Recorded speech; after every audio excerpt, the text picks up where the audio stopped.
Welcome to Give Yourself Grace. I'm your host, Grace Perry, and I am so thrilled you're here. As a content creator and coach, I've built a six-figure business to help women step into their power and share their stories with the world. My mission is to empower you to embrace your unique journey and every season this life has to offer. If you crave entertainment, guidance, and tools to transform your reality, you have come to the right place. So come with me on this adventure and truly give yourself the grace that you deserve. Let's dive into the show. I'm not the same person that I was a few months ago, and I don't even really know where to begin. I've hesitated creating this podcast episode, but the reason that I started this podcast in the first place was to be completely vulnerable with my audience and to allow for healing to take place, whether that's through giving yourself grace or learning through the stories of others and how they've done it themselves. And when I sat down to actually write this podcast script, and I have a feeling I'm going to jump around a lot, there were so many themes and lessons that had come through that I've learned the last few months.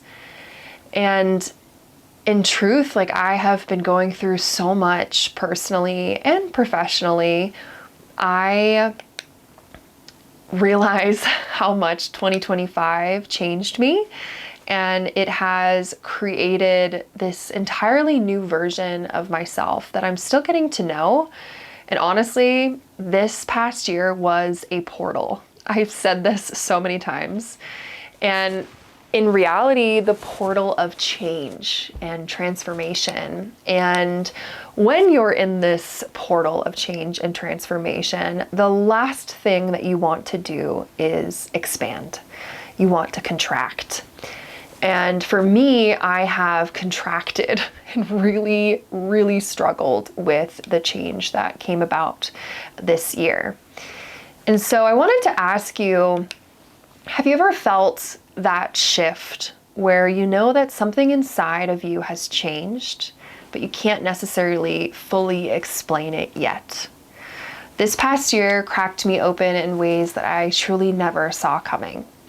I turned my entire life upside down the moment I told my boyfriend of 7 years that I needed to walk alone. And the hardest part, I didn't leave because the relationship was toxic. I didn't leave because I felt unsafe. I left a beautiful, healthy relationship with someone that I deeply love and care about. And I wanted to ask you, have you ever walked away from something good because your soul was asking for something more true?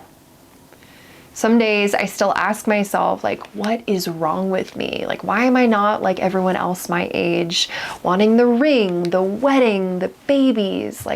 Why wasn't that enough? Why isn't love enough?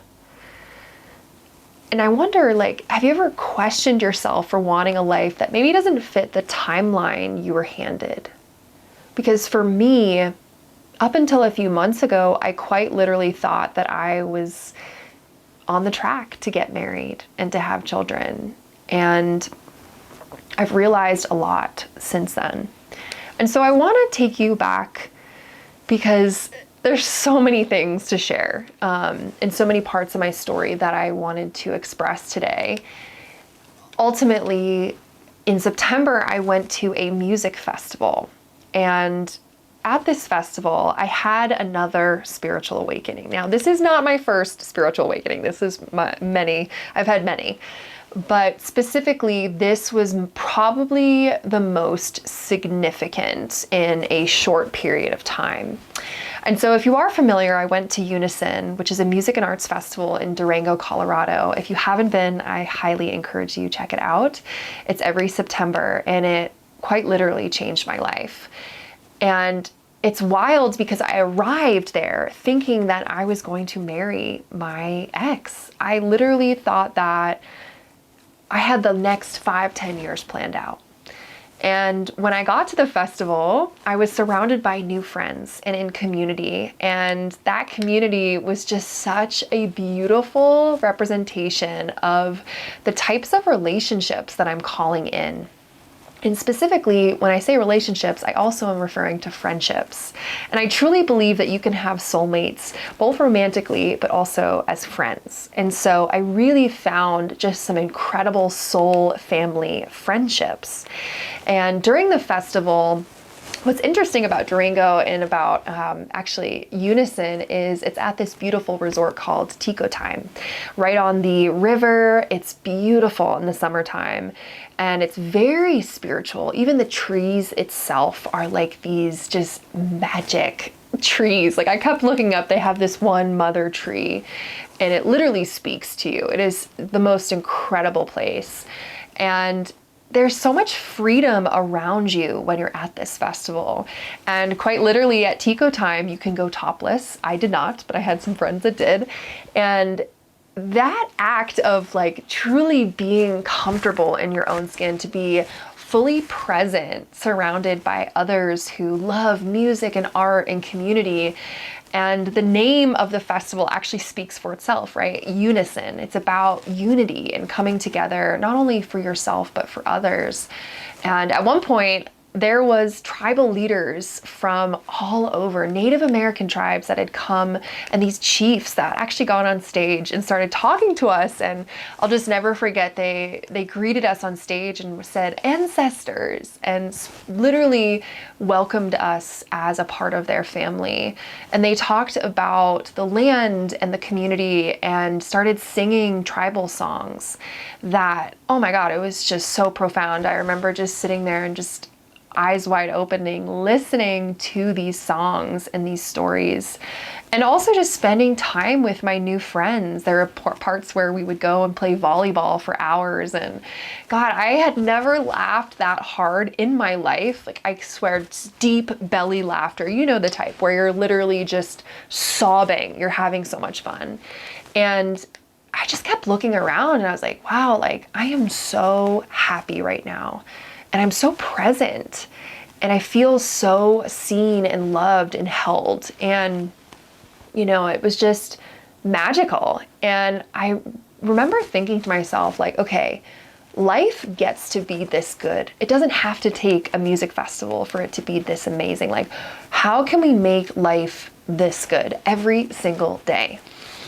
And really, like, honestly, it just shocked me to my core because I felt as if I expanded my consciousness so much so that I started to connect the dots and I started to remind myself of what I truly want out of life and why I built this business in the first place.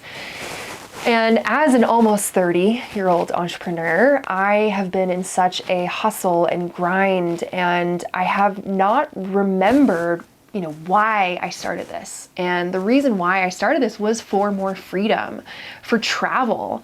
In 2018, I did a 4-month backpacking trip that quite literally changed my life. And at the time, I also had just started my relationship. And when I look back on, 2018-year-old Grace, 2018 version, I wasn't 18, I was more like a couple in my 20s, but 2018 version of me to 2025 version of me, I still have some of those same dreams. I really, really want to travel the world. I really want to eventually own a Sprinter van, and I want to travel the States. I want to create a life of my dreams that does not revolve around my work. It revolves around my lifestyle. And, the last few years, I've been so focused on growth and transformation, which is so beautiful. But I realized that I had also been doing it alone. And this especially spiritual journey I had been on alone. And I craved a partnership that shared a lot of these same values and a lot of these beliefs. And plant medicine has been a huge part of my journey. And it's allowed me not only at Unison, but for me to really expand my consciousness. And so I got a lot of downloads, and it almost felt like the universe was like, "Ew, woo," like, stop, time to reevaluate. And these signs, whether you believe in God or spirit or, the universe, whatever you believe in, divine, right? When I say divine, I refer to that. I felt so much energy and around these signs, and it felt like every sign was pointing to me being alone, to me truly being alone to discover who I am, to discover what I want, to build a business that aligns with my values, and to really focus on the dreams that I have. And once I saw, it was like almost like my higher self was taking my hand and showing me my future. And once I saw this, I could not unsee it. It was like I could not unsee the destiny that I had laid out for myself. And so in September, I came home and I just felt so overwhelmed, and I made the choice of ending the relationship that had held me so beautifully for 7 years. And since then, I had the highest month of revenue in my business. It was overwhelming. I had the greatest expansion. I made over $30,000 in 1 month, which literally was the month following my relationship ending. And from that point on, it was so shocking how the universe, divine, whatever you believe in, just felt like it was like handing me money. And I believe that money is energy. So it really was an exchange of energy because I had made the choice to choose myself. And I've been in relationships since I was freaking 10 years old. I mean, I can literally, if you listen to some of my past episodes here, you can learn a little bit more about my love life. But I have literally been in relationships since I was freaking 10 years old. And when I say relationships, I mean, I was literally obsessed with boys from that young age, to the point where I was literally manifesting them in my life. Another story for another time. But I look back on my life, and one of the downloads that I had gotten was, wow, Grace, you've actually never been alone. And I'm not saying that as humans we have to be alone, but I'm almost 30, and being truly alone is a gift in itself, to understand who we are without another person, so that we can call in that great love, that soulmate kind of love. And so I'm almost 30, and I also realized that choosing myself in this decision was the biggest act of self-love that I have ever made. I've always, my entire life, I've always thought of others. I've always tried to at least put myself in their shoes. And for the first time ever, this was something, and it shocked me. It literally shocked me to my core that I could walk away from something so beautiful, because my soul craved more. And so I ask you today, what would choosing yourself looked like if you stopped explaining it to everyone else, right? I want to rediscover who I am. I want to write some chapters on my own. I want to make art that heals. I want to make 2026 and every year thereafter the most incredible year. I want to look around at my life and say, wow, like, universe, show me how good it can get. Because I truly believe that we deserve more. We deserve more. You deserve more. And so what parts of you are asking to be rediscovered right now? I'm asking for more, and I'm encouraging you to do the same, because I know for sure that the universe isn't on a budget. And let me be that permission slip for you. I found that when I was present at unison, when I was truly present in my own life, when I could get quiet without the distractions, without the hustle, without the true disconnection, when I turned it all off and I focused on me and what I actually truly want, that's where I allowed my soul to become loud. And where in your life have you been taught to want less than what your soul is actually calling in? And so when we choose that expansion, when we choose what our soul actually craves, there is this messy middle that nobody talks about. There's this dark night of the soul that you hear often, and then there's this messy middle. And so that is exactly where I am right now. I am so incredibly lost, but I'm also so productive. I've had the hardest months of my life and then the best months in my business. And I've been grieving and growing simultaneously at the same time. And it's crazy because I've been able to hold both, right? And both have been just so loud and speaking so loud to me that I've been trying to find the words to channel it into these episodes, into the art that I create. And let it be known that there is an ache that comes after walking away from something safe and loving, simply because your soul asked for more. What is your soul asking of you that maybe feels terrifying and maybe inevitable? And that's where I'm standing right now in this sort of messy middle, this sort of dark night of the soul. And I feel so called to bring you along for the ride and to bring you with me as I start to process all that I've been through and all that I've learned this year. And the truth is, I had a spiritual awakening at a music festival and a dark night of the soul right after. And in that challenge, in that rebirth, I have learned so much about myself that I just cannot wait to share it with you. And I cannot wait to share more stories like this, because I truly believe when I can be vulnerable to you, you have permission and safety to be vulnerable to me. And it allows you to connect deeper to me, to also look deeper into yourself. And that was the whole point of this podcast, right? It's called Give Yourself Grace for a reason, not to give yourself me, but to give yourself the grace, the kindness, the love, the allowing, to allow yourself to feel and to be okay with maybe not being okay, to process emotion and to share stories from not only myself, but from others who have built these incredibly successful businesses.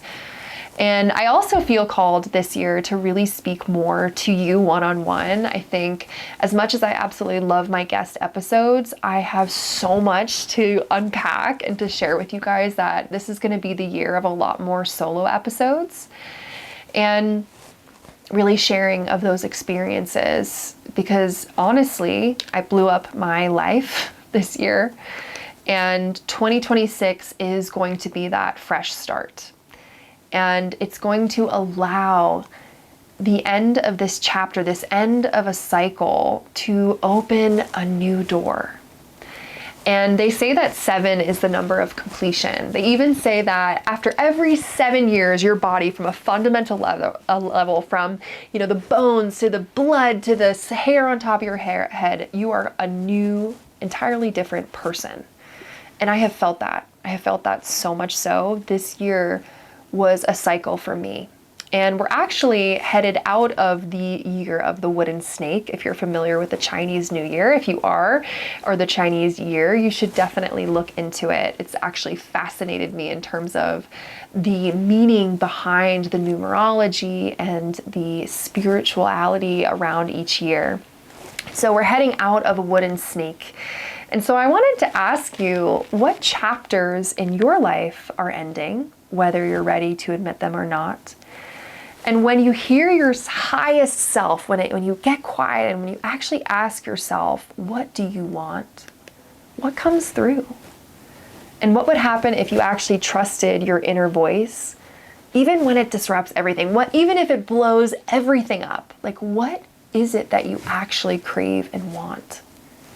You cannot unsee what is destined for you. This year has been a rebirth year, that snake year. What old skin are you being asked to shed? And this is the reminder that I always keep coming back to. I don't need to justify any of it. You don't need to justify anything. Where are you still seeking for permission from something that your heart already knows? Right? And I think it's fascinating, as a society, we have become so disconnected from our own emotion and each other. And I've realized that pain, just as much as pleasure does, pain deserves space in that light, right? And when we start to analyze our emotions, how can we connect deeper to them instead of numbing them, right? Where can you let your grief and your pride exist together simultaneously? And when I think about 2026 and the art that I want to create, I really want to showcase my art as simply my emotions turned into expression, right? When we tell stories, we connect on that emotion and we connect together through expression. And so I think it's really important for us to feel our emotions without like rushing to fix them. I think so many of us are really living lives that are numbed or distracted or disconnected, not because we're broken, because we are not present to how we're actually feeling. We're not allowing ourselves to feel. And when we're connected, when we're plugged into that higher destiny, into that emotion, everything that isn't in depth kind of falls away. I think maybe you can relate to this too. Like when you're going through something, when you're going through a transformation this big, it almost feels like you can't be around surface level connections or surface level interactions, right? Like for me, through this breakup, I have craved depth. I've craved feeling. I've craved connection through really close friendships. And where you can be real and you can really develop like soul connections. And so that's really what I'm calling in this year is I want to be able to give myself grace and feeling all of the emotions of life and being grateful for those emotions, but also calling in others who have this sort of expanded consciousness, who want more out of life, who see these extraordinary lives for themselves and want to empower others to do the same. And in that, I think it's fascinating because as humans, we didn't come to this earth to numb ourselves. It's actually one of our greatest gifts. We came here to feel it all, whether it's the joy, it's anger, sadness, or heartbreak. Which emotions maybe have you been avoiding? And what might those emotions teach you? To feel so deeply that you break open and you learn from it, that is the blessing. And what if that vulnerability, it's not a flaw, but a doorway to opportunity? I know that even in my vulnerability, sharing this with you, it opens the doorway for connection. And maybe I inspired you a little bit. That's definitely my goal too. But what a gift it is to be human with a heart that refuses to shut down, right? We have such capacity for love and we have such capacity for life and for passion. And so in 2026, I want to encourage you to have more presence in your life, right? I'm learning to fall in love with my emotions instead of abandoning them through constant distraction or productivity. And I'm learning how to feel them, even if I don't want to feel them. And trust me, I do not want to always feel my emotions, but I think there is magic in learning to be present, to connect, to share, to be vulnerable, and to really express what you're going through. And I hope that you found some inspiration through this episode. And I hope that by listening, I inspired you to look at 2026 and see what needs to be shed this year, what do you need to let go of to welcome in the new. I'm sending you so much love each and every day, and I hope that this new year you give yourself grace. Until next time. Thank you so much for listening. Your support means everything to me. If you found this episode inspiring, please share it on your social media and tag me. I'd love to thank you personally. And as always, sending you love and rooting for you. See you in the next episode.